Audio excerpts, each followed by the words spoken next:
خطاؤں اور غلطیوں کے بعد انسان کو گلٹ ستانے لگتا ہے۔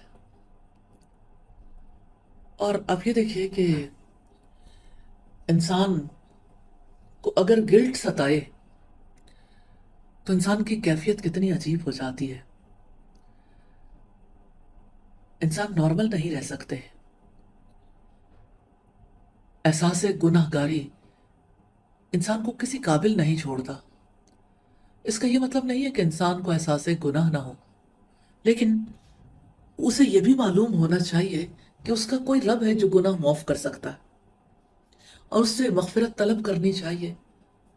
نیو یو کے حوالے سے آج ہم اللہ تعالیٰ کے الغفور ہونے کو دیکھیں گے اور یہ طے کریں گے کہ ہم نے کیا سیکھنا ہے۔ اپنے آپ کو میسج دیجیے گا، میں نے کیا سیکھنا ہے؟ میں نے یہ سمجھنا ہے کہ اللہ سبحانہ و تعالیٰ کے اسماء حسنہ